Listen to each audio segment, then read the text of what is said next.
The fog was still covering the acacia trees as Jean-Paul loaded up our Jeep with water and sandwiches and fruit. Even in East Africa, there's a morning chill in the air. But as we took off, the sun came up and the chill lifted, the fog burned off, and we were able to push the roof of the Jeep up and stand up and get a panoramic view of this wonderfully mysterious place known as the Masai Mara. I was so excited to be sharing these moments with Bob and Mark because they're the guys that co-founded the nonprofit with me. We had been encouraged to take a safari as a way of decompressing from what would be an emotionally exhausting trip. And initially we resisted, but now as we were standing up, driving through the park with the wind blowing through our hair, we couldn't imagine being anywhere else. Everything was so surreal.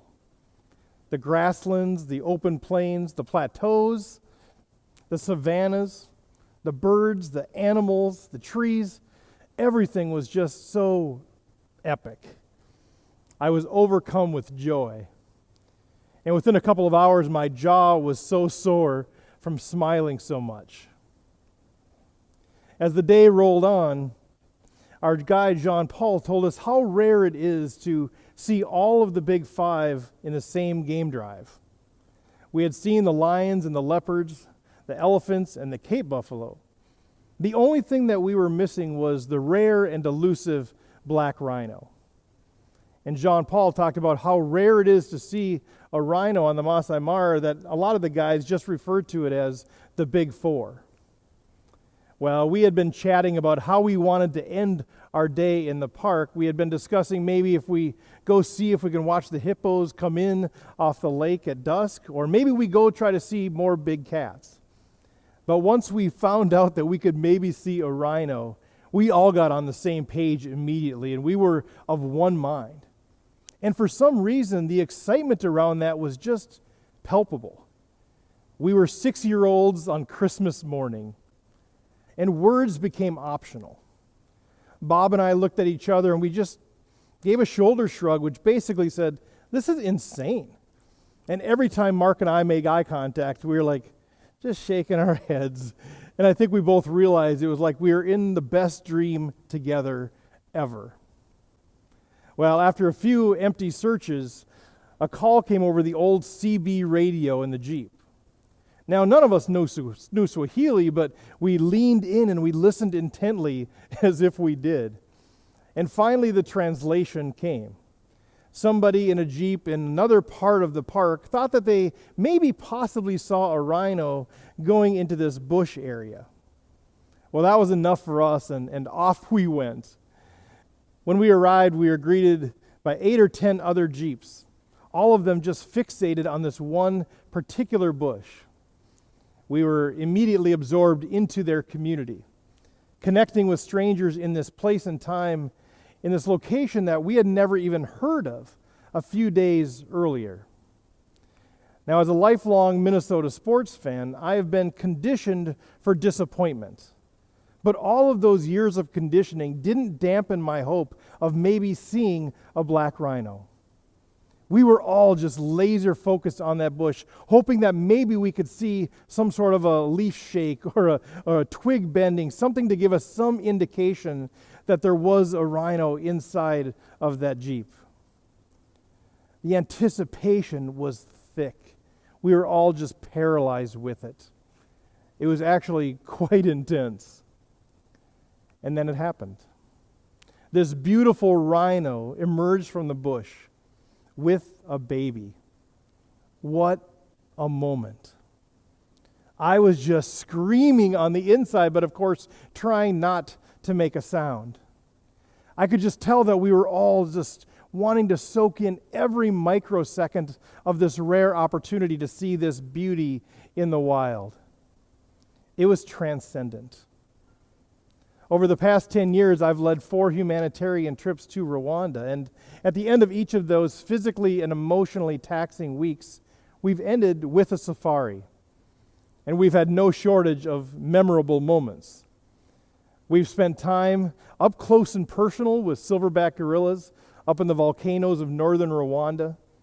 On the Serengeti, we've watched cheetahs run at full speed, and we've seen a leopard drag a wildebeest up a tree. We've been surrounded and charged by elephants. We've had vervet monkeys steal food right off of our plates. Sean was crowned king. Gina was mugged by a baboon. Brad danced with a stork, and Mark fed giraffes right out of his mouth. These are all amazing events that I never dreamed I'd be part of seeing. But more than just fun stories to tell at a poker table, all of these trips and all of these experiences have given me so much insight into who I am and how I live my life.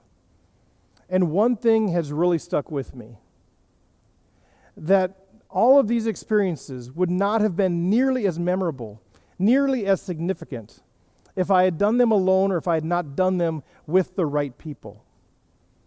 And as I've reflected on that, I realize how true that is in every area of my life. My joy and fulfillment is completely dependent upon having the right companions with me along life's journey, about having people with me who share my same passion. It's about having the right peeps in my Jeep. This seems so obvious now, but I had never made that connection. So now, whatever I do in life, whether I'm on safari or I'm doing humanitarian work or in my everyday life, I consider, who are the peeps in my Jeep? Am I traveling with people that have the same shared passion? If not, I stop. I take a break. I might invite others into the Jeep, and I might invite others out of the Jeep. Sometimes I just change the seating assignment to try to get some of the people closer to me in the Jeep. Sometimes I just exit the Jeep altogether and look for a new Jeep with new peeps, maybe even going somewhere else. When I look for lions that have just been reintroduced into Akagera National Park for the first time since they were wiped out in post-genocide Rwanda, I want peeps in my Jeep like Shannon, who shares my passion for the weight of this historic significance. When I'm in a maternity ward in Kivuruga, Rwanda, with no running water, with no electricity, with no floor drains, with untrained staff, and with limited medical equipment, I want peeps in my Jeep who are going to grieve at the same depth I'm grieving, and then well up with the passion to say, we can drive a positive change. When I'm at the Bushoka Health Center, and I hold 18-month-old Josie Ann, who weighs 11 pounds, I want peeps in my Jeep who are going to join me in saying, this is not okay. When I go to Buffalo Wild Wings to watch the Minnesota Vikings in the playoffs, I want peeps in my Jeep who are going to be just as excited when the Minneapolis Miracle happens.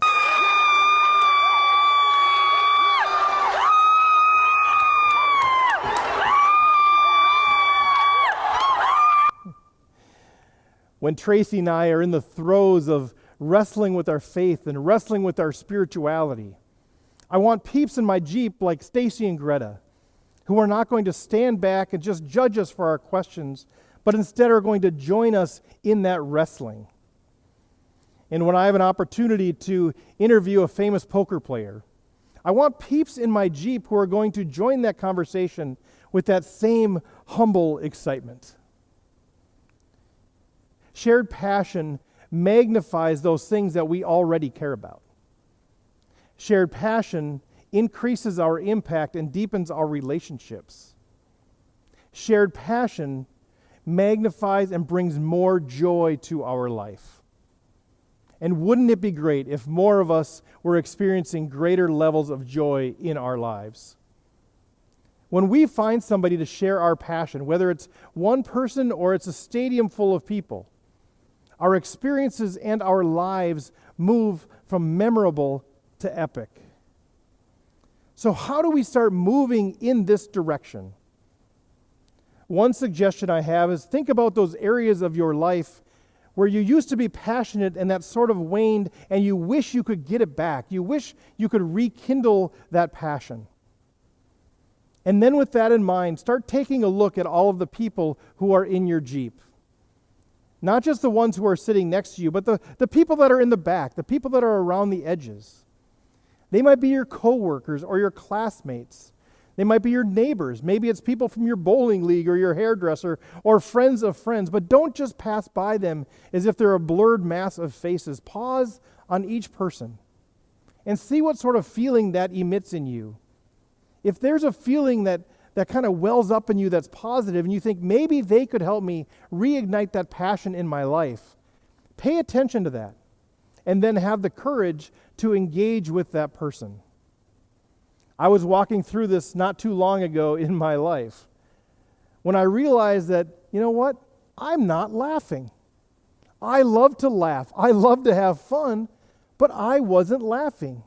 Over the years, my Jeep had become filled with more and more people who were great people, but they didn't share my passion for laughter and for fun. And so I reached out to Chris.